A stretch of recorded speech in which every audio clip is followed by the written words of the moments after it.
예, 두 번째 또 강의 들어가겠습니다. 일단 회담 대책 부분에 있어서는 이제 관계 부처 간의 협의라는 게 정부 내에 있기 때문에 이건 뭐 특별히 여러분들이 뭐 그냥 있다 하면 아시면 될 것 같고요. 이제 문제는 이제 회담 대표단이 전문성을 함양해야 되는 문제가 있는 거죠. 그래서 이제 모의회담이라는 것을 하게 됩니다. 회담 대표단이 실제로 회담이 열렸을 때는 어떤 문제들이 난상에서 토론이 되는가 하는 문제를 상대편 북측 대표단을 가상으로 이제 만들어 놓고 남측 대표단하고 한번 실제 시뮬레이션을 해보는 게 모의회담인데, 이걸 해보면은 일방적으로 우리가 원하던 것들의 문제점들을 많이 느낄 수 있습니다. 그래서 모의회담 효과가 좋은데, 지금 사진에 보시면 2017년도 남북대화 50주년 기념 대학생 모의회담이 되어 있는데요.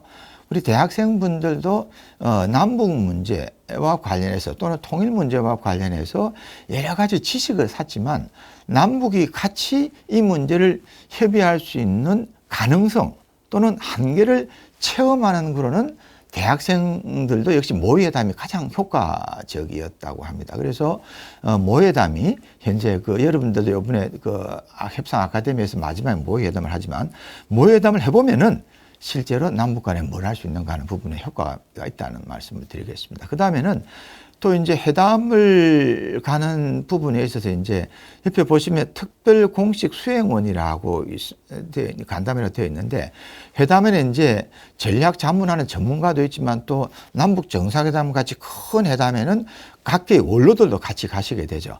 그럼 이분들도 역시 북한에 대한 지식은 어느 정도 개인적으로 있었지만 과연 북측이 이 문제와 관련해서 어떤 생각을 가지고 있는가, 우리는 어디까지 이야기할 수 있는가, 이분들도 역시 학습을 사전에 해야 되는 거죠. 그래서 지금 이 사진은 남북회담본부에서 남북회담본부장이 배석해 있는 상태에서 통일부에서 설명하고 있는 장면입니다. 그래서 모의회담이 꼭 필요하다는 말씀을 드리고요. 자, 그 다음에 이제 행사 계획을 짜는 부분인데요. 행사 계획을 짜는 부분에 있어서 이제 전체적으로 회담에 있어서 예산부터 시작해서 일정 대회 설명 계획까지 쭉 짜는데, 가장 이제 핵심이 되는 부분이 이제 남북 간에 이제 회담을 열리는 것과 대비해서 의제를 뭘로 정할 거냐는 부분입니다. 이 부분이 이제 핵심인데, 왜냐면은 아시겠지만 서로가 다루고 싶은 거 다루는 거죠. 우리 같으면은 개성공단, 금강산 또는 이산가족 이런 게 다루고 싶은 거고, 북한 같으면은 군사적인 분야에 있어서 예를 들어서 뭐 서해 경계선 문제라든지 또는 나아가가지고 우리의 뭐 군사훈련 문제라, 한미 군사훈련 문제라든지 북한이 다루고 싶은, 우리가 다루고 싶은 부분들이 다르죠. 그래서 사전에 이제 의제를 협의를 하는 부분이 필요한데, 우리가 다 원하는 의제들은 무엇인가 할 때는 쉽게 판단할 수 있는 부분은 통일부 조직표를 보면 쉽게 알 수 있습니다. 통일부가 하는 부분들이 거기 다 들어가 있으니까요. 여기 보시면 아시겠지만 통일정책실은 정치 부분을 포함해서 전체적으로 남북관계를 진행을 시키는 부분이고, 인권 인도 쪽은 북한 인권 문제, 이산가족 문제 이런 부분이 들어가 있는 거니까 우리가 다루고 싶은 게 들어가 있고요. 그런데 북한이 다루고 싶지 않은 부분은 납북자 문제 같은 부분이라든지 북한 인권 이런 거 다루고 싶지 않겠죠. 그럼 우리는 회담을 통해서 이런 까다로운 문제도 다뤄야 되는 거죠. 그래서 우리가 회담 의제와 관련해서 남과 북한에 절충하는 과정, 그 과정 자체가 생각보다 쉬운 과정이 아니다. 그래서 결국은 만나서 서로 상의하자라는 경우도 된다는 겁니다. 그 다음에 이제 사전 준비 접촉 부분에서 회담 의제가 이제 좀 진행이 되고 나면은 그 과정에서 이제 문서 교환 방식을 통해 가지고 행사 관련된 내용을 주고받습니다. 처음에는 만나서 하다가 나중에는 문서 교환 방식으로 하는데, 이런 부분이 좀 더 쟁점을 명확히 하고 시간도 좀 더 절약할 수 있다는 부분이 있어서 문서 교환의 형식이 있다는 말씀을 드리고요. 그 다음에 이제 회담할 때 좀 예민한 부분이기는 한데 언론 부분입니다. 언론 부분. 언론 부분은 이제 우리로서는 상당히 중요한 부분이죠.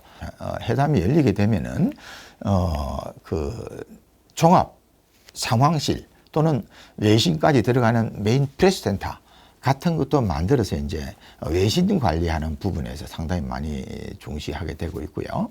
북측은 우리만큼은 언론 부분에 대해서 좀 중요시하지 않죠. 왜냐면은 여러분들 아시겠지만 북한은 모든 게 통제가 되어 있는 시스템이기 때문에 우리보다는 언론 분야에 대한 부담은 상당히 좀 적은 체제다.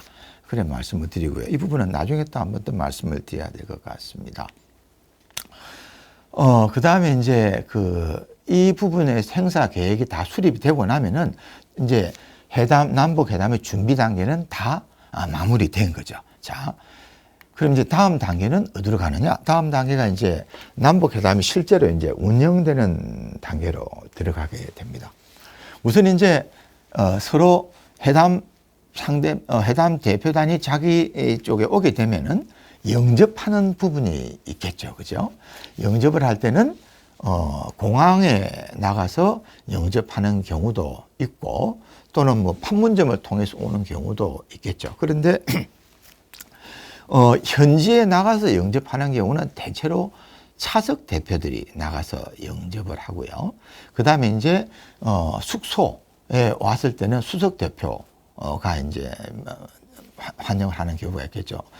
바로 회담장으로 간다면은 회담장에 입구에서 수석 대표가 이제 맞는 형태가 되겠죠. 그래서 서로 이제 인사를 하고 난 다음에는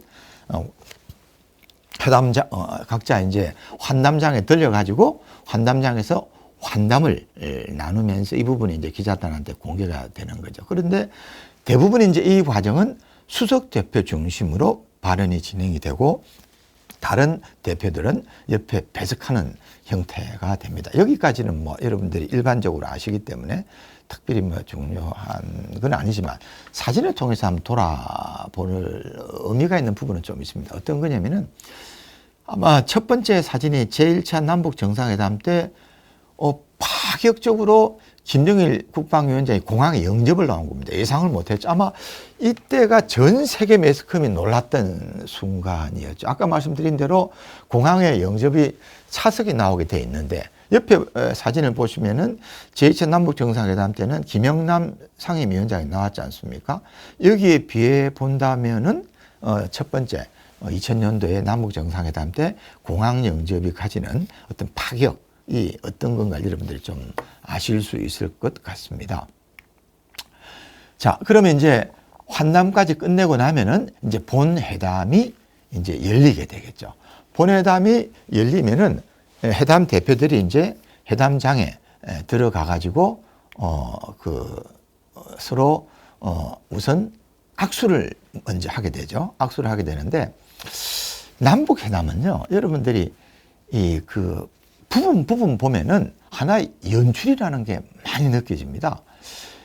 2018년 1월 남북 고위급 회담 연출을 보시면서 여러분들이 평범하게 보시면 아무 이상이 없는 것 같지만 이 악수 하나 하는 것도 남북 회담은 보여주는 면에서 서로 경쟁하는 부분이 있습니다.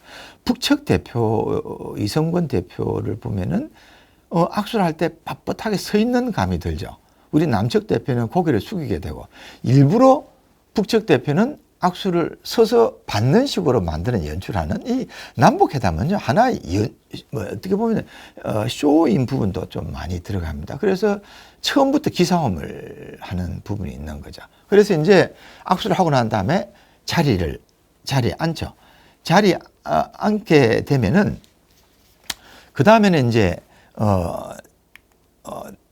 착석을 해가지고 대표들이 지금 사진에서 보시는 대로 수석 대표가 양쪽으로 서로 마주보고 앉고 옆에 이제 그 관련되는 대표들이 배석을 하게 되어 있죠.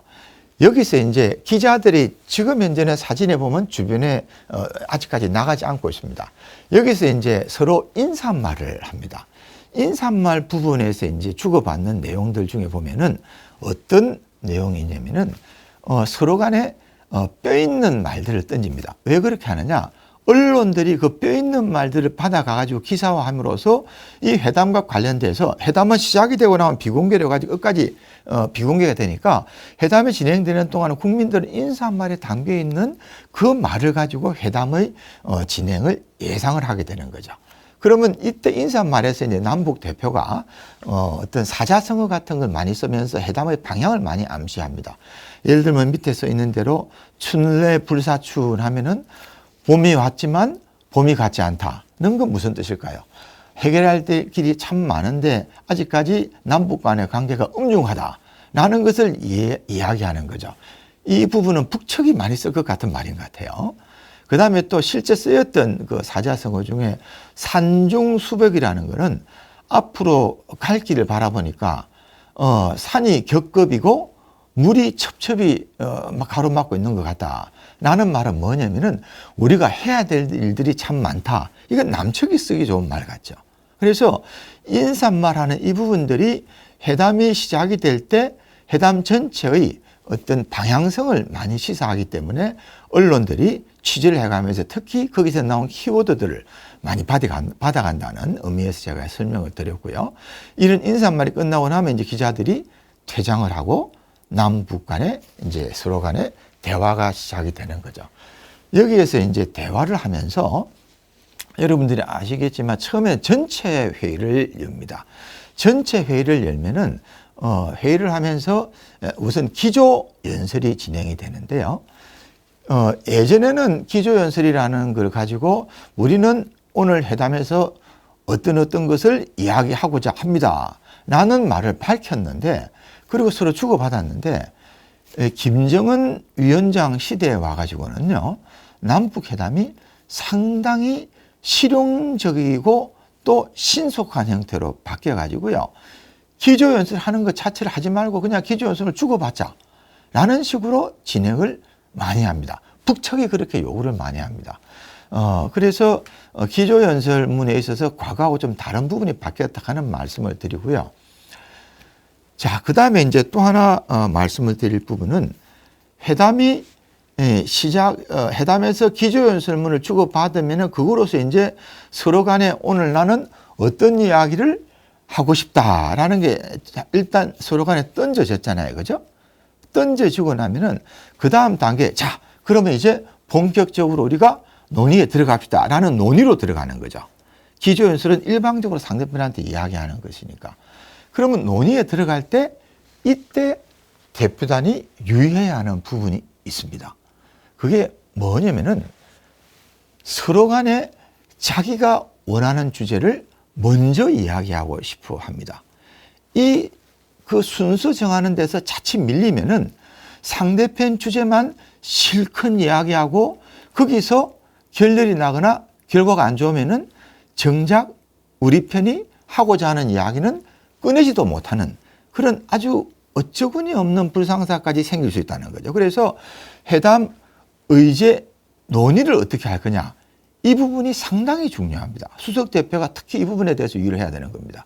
예를 들면은 서로가 이야기하고 싶은 게 있으면은 하나씩 돌아가면서 의제를 순번대로 이야기하자라든지, 또는 특히 주의해야 될 점은 회담 전체에 영향을 줄 수 있는 상대방의 의제를 그냥 덜썩 받아가지고 회담 전체가 시작부터 난항에 처하지 않도록 큰 문제는 뒤에서 다루고 우리 우선 이야기할 수 있는 문제부터 다루자라든지 와 같은 방식으로 회담을 어떤 식으로 끌고 가느냐는 부분에 있어서 의제 논의 순서, 이 부분에 대해서 수석 대표는 상당히 신중하게 그리고 아주 합리적으로 조리 있게 대응해야만이 회담 진행에 있어서 첫 단계가 좀 넘어갈 수 있다라는 말씀을 드리고요.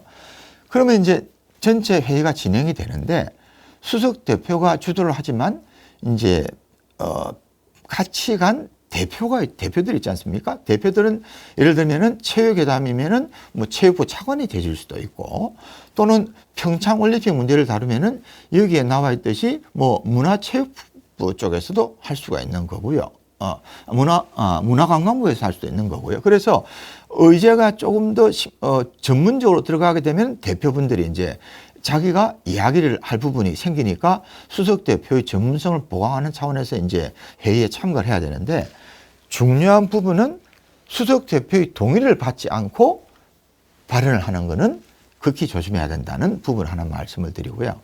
여기서 이제 또 하나 회담의 진행과 관련해서 말씀을 드리고 싶은 것은, 북측의 회담 언어는 상당히 공격적이고 또 건조하고 또 상대방에 대해서 그 어떤 존중하는 단어는 극히 잘 쓰지 않습니다.